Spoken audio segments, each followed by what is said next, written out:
Ireland ಹಾಗೂ ಭಾರತದ ನಡುವಿನ T20 ಸಮರಕ್ಕೆ ಕ್ಷಣಗಣನೆ ಆರಂಭವಾಗಿದೆ. ಈ ಮ್ಯಾಚ್ ನಲ್ಲಿ ತುಂಬಾನೇ ಗಮನ ಸೆಳೆದಿರೋದು ಸೂರ್ಯವಂಶಿ. ವೈಭವ್ ಸೂರ್ಯವಂಶಿಯನ್ನ ಇವತ್ತಿನ ಮ್ಯಾಚ್ ನಲ್ಲಿ ಆಡಿಸ್ತಾರಾ ಅನ್ನುವಂತ ಕುತೂಹಲ ಅಭಿಮಾನಿಗಳಲ್ಲಿದೆ.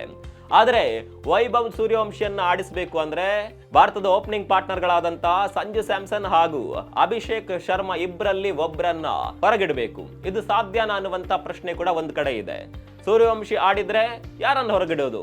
ಸಂಜು ಸ್ಯಾಮ್ಸನ್ ಕೂಡ ಒಳ್ಳೆ ಫಾರ್ಮ್ ನಲ್ಲಿದ್ದಾರೆ. ಮತ್ತೊಂದು ಕಡೆ ಅಭಿಷೇಕ್ ಶರ್ಮಾ ಕೂಡ ಸ್ಫೋಟಕವಾಗಿ ಆಟವನ್ನ ಆಡ್ತಾ ಇದ್ದಾರೆ. ಈ ಇಬ್ಬರು ಅನುಭವಿಗಳಲ್ಲಿ ಒಬ್ಬರನ್ನ ಹೊರಗಿಟ್ಟರು ಕೂಡ ಕೆಲವು ಜನ ಮಾತನಾಡೋದು ಶುರು ಮಾಡ್ತಾರೆ. ಸಂಜು ಸ್ಯಾಮ್ಸನ್ಗೆ ಅವಕಾಶವನ್ನೇ ಕೊಡೋದಿಲ್ಲ, ಅಭಿಷೇಕ್ ಶರ್ಮಾ ಒಳ್ಳೆ ರೀತಿಯಲ್ಲಿ ಆಟ ಆಡ್ತಾ ಇದ್ರು, ಹೊಸ ಹುಡುಗನಿಗೆ ಅವಕಾಶ ಕೊಟ್ಟರು ಅಂತ ಹೇಳ್ತಾರೆ. ಮತ್ತೊಂದು ಕಡೆಯಲ್ಲಿ ಹೊಸ ಹುಡುಗನ ಆಟವನ್ನ ನೋಡೋದಕ್ಕೆ ಅಂತಾನೆ ತುಂಬಾ ಅಭಿಮಾನಿಗಳು ಕಾದು ಕುಳಿತಿದ್ದಾರೆ. ನಿಮ್ ಪ್ರಕಾರ ಮೊದಲ ಮ್ಯಾಚ್ ನಲ್ಲಿ ವೈಭವ್ ಸೂರ್ಯವಂಶಿ ಅವರಿಗೆ ಅವಕಾಶವನ್ನ ಕೊಡಬೇಕಾ?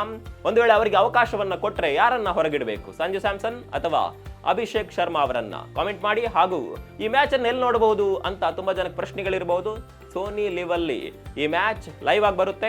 ಇನ್ನು ಟಿವಿಯಲ್ಲಿ ನೋಡುವವರಿಗೆ ಡಿಡಿ ಸ್ಪೋರ್ಟ್ಸ್ ನಲ್ಲೂ ಕೂಡ ಈ ಮ್ಯಾಚ್ ಅನ್ನ ನೋಡಬಹುದು.